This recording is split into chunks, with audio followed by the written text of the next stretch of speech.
बिहार में होने वाले सरकारी नौकरी के लिए जो प्रतियोगी परीक्षा होती है, यदि आप भी उस परीक्षा की तैयारी कर रहे हैं, आप भी एक एक्सपीरियंस हैं, अभ्यर्थी हैं, निश्चित तौर पे इस वीडियो को लास्ट तक देखिएगा, क्योंकि वो बीपीएससी टीआरई 3 यानी कि शिक्षक भर्ती के लिए होने वाली परीक्षा हो, चाहे अन्य कोई भी सरकारी नौकरी के लिए जो बिहार में परीक्षाएं ली जाती है, उसके परीक्षा पैटर्न में, परीक्षा प्रणाली में बहुत बड़ा बदलाव और इसको लेके जो नियमावली तैयार की गई है, उस नियमावली को यानी कि जो ऑफिशियल अधिसूचना निकल के आया है पीडीएफ फॉर्म में, उसको मैं आपको दिखाने वाला हूं। इसमें स्पष्ट तौर पे साक्षात्कार जो मैंने लिखा है, यह भी इम्प्लीमेंटेशन आयोग और विभाग कर सकती है। इसी के ऊपर हम इस वीडियो में बात करेंगे। तमाम जो अभ्यर्थी इस वीडियो को देख रहे हैं, अपने दोस्तों के बीच शेयर कर दीजिएगा, क्योंकि उनके लिए भी यह वीडियो काफी महत्वपूर्ण है। सरकारी नौकरी की तैयारी करने वालों के लिए अब सरकारी नौकरी लेना काफी मुश्किल और कठिन हो जाएगा। क्यों मैं यह बात कर रहा हूं, इसके लिए आपको पूरे वीडियो को देखना होगा। हम आपको लिए चलते हैं डायरेक्ट उस नियमावली के ऊपर जिसमें बहुत बड़ा बदलाव हो गया है। यह नियमावली बिहार में तमाम तरह की नौकरियों के लिए, सरकारी नौकरी खास करके, उसके लिए जो प्रतियोगी परीक्षाएं ली जाती है, उसके परीक्षा पैटर्न में बदलाव किया गया है। ये चीज आयोग और विभाग के ऊपर छोड़ दिया गया है। क्या कुछ है, सारा चीज हम इस वीडियो में आगे जानेंगे। आइए सबसे पहले आप देखिए, बिहार सरकार के सामान्य प्रशासन विभाग के द्वारा ये अधिसूचना जारी की गई है और यहाँ आपको 20/6/2024 यानी कि ये जो अधिसूचना है 20/6/2024 से इंप्लीमेंट हो जाएगा। ये सारी बातें लिखी हुई हैं। यहाँ 1 नंबर से आप देखिएगा तो संक्षिप्त नाम विस्तार एवं प्रारंभ, यह नियमावली विभिन्न आयोगों द्वारा, देखिए विभिन्न आयोगों द्वारा, चाहे वो बिहार एसएससी हो जाए, बीपीएससी हो जाए, फिर बिहार पुलिस के लिए भी आप जानते हैं कि अलग सा आयोग है, तो विभिन्न आयोगों द्वारा आयोजित की जाने वाली प्रतियोगिता परीक्षाओं की प्रक्रिया निर्धारण नियमावली 2024 कही जाएगी। इसलिए मैंने कहा कि नियमावली में हेरफेर हुआ है। परीक्षा प्रणाली को लेकर जो नियमावली है सामान्य प्रशासनिक विभाग का, उसमें बदलाव हुआ है। इसका विस्तार संपूर्ण बिहार राज्य में होगा, यह तुरंत प्रवृत्त होगा। देखिए इसमें जो 3 नंबर पॉइंट 1 का जो 3 नंबर पॉइंट है, इसमें स्पष्ट तौर पे कहा गया है कि यह तुरंत प्रवृत्त होगा, यानी कि यह तुरंत ही इंप्लीमेंट होगा, लागू होगा। ये चीज आप समझ सकते हैं। परिभाषाएं लिखी हुई है कि इस नियमावली में जब तक कोई बात विषय या संदर्भ के विरुद्ध ना हो, है ना, राज्य सरकार से अभिप्रेत होगा। स्वाभाविक सी बात है कि बिहार राज्य सामान्य प्रशासन विभाग का ये अधिसूचना है, तो जब तक इसके विरुद्ध कोई, मतलब कह सकते हैं कोई संदर्भ जो है इसके विरुद्ध ना हो, तो राज्य सरकार से अभिप्रेत होगा। अगर विरुद्ध होगा तो फिर इसमें हो सकता है अमेंडमेंट होगा, संशोधन होगा। आयोगों से, विभिन्न आयोग जो हैं, जो प्रतियोगी परीक्षा, सरकारी नौकरी की परीक्षा, नौकरी के लिए जो प्रतियोगी परीक्षाएं ली जाती है आयोगों के द्वारा, उनसे अभिप्रेत होगा।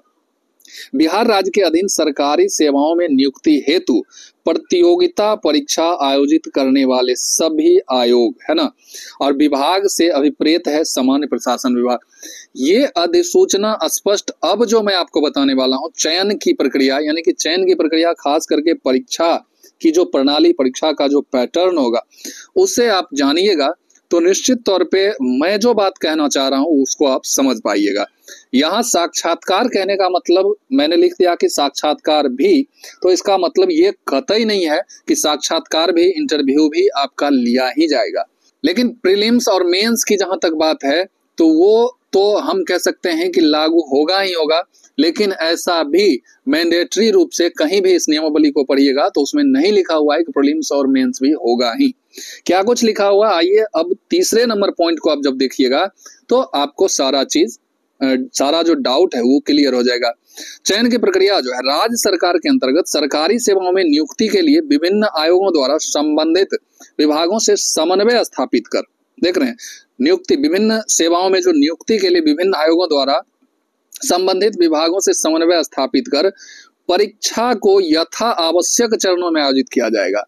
परीक्षा को यथासंभव आयोजित चरण, यथासंभव जो आवश्यक चरण है उसमें आयोजित करने का मतलब है कि परीक्षा जो है आपका एक चरण, दूसरे चरण, तीसरे स्टेज जो बोलते हैं, फेजेस जो बोलते हैं आप, यानी कि फर्स्ट राउंड जो है प्रीलिम्स, सेकेंड राउंड आपका मेंस, थर्ड राउंड आपका इंटरव्यू, ऐसा जो है विभाग और आयोग कर सकती है।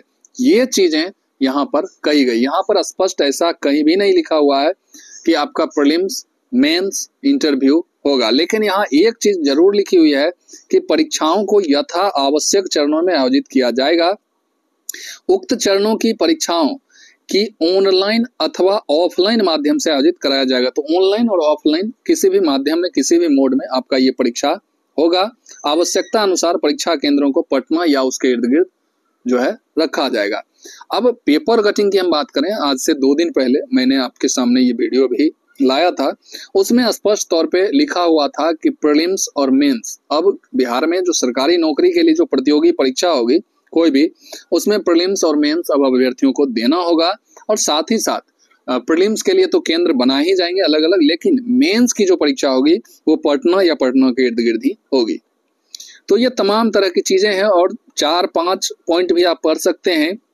बाकी बात, 6ठा पॉइंट मैं आपको दिखाता हूं कि राज्य सरकार के अंतर्गत सभी प्रशासनिक विभागों की सेवा संवर्ग नियमावली इस हद तक संशोधित समझा जाए।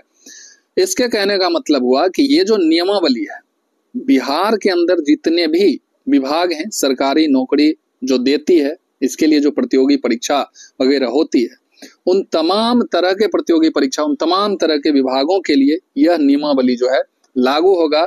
और उसमें परीक्षा पैटर्न को लेकर जो भी नियम कंडीशंस थे उन्हें संशोधित मानते हुए इस नियम कंडीशन को माना जाए, यही यहाँ पर कहा जा रहा है।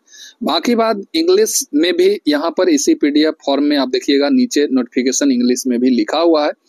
ये तमाम तरह की चीजें हैं। तो जो भी लोग अभ्यर्थी सरकारी नौकरी की तैयारी विद्यार्थी कर रहे हैं, उन्हें अभी से ही अपनी मेहनत को और बढ़ा देना होगा, क्योंकि अब जो है सरकारी नौकरी लेना इतना आसान नहीं होगा। बाकी बात, जो पढ़ने वाले जो मेधावी स्टूडेंट हैं उनके लिए आज भी आसान है, कल भी आसान होगा। चाहे नॉर्म्स, कंडीशन, सिस्टम्स कुछ भी बदल जाए, उनके लिए कोई चीज मुश्किल नहीं होता है, क्योंकि वो मेहनती हैं और अपने मेहनत से जॉब पा लेंगे। लेकिन जो लोग ये सोच रहे थे कि आसानी से हम सरकारी नौकरी या शिक्षक या बिहार पुलिस या किसी भी डिपार्टमेंट में हम चले जाएंगे, उनके लिए निश्चित तौर पे कठिनाई बढ़ने वाली है। आई होप कि यह वीडियो आपको जरूर अच्छा लगा होगा। इस वीडियो को हम यहीं समाप्त करते हैं, फिर मिलते हैं इसी तरह के इंफॉर्मेटिव और नए वीडियो के साथ। तब तक के लिए जय हिंद, वंदे मातरम।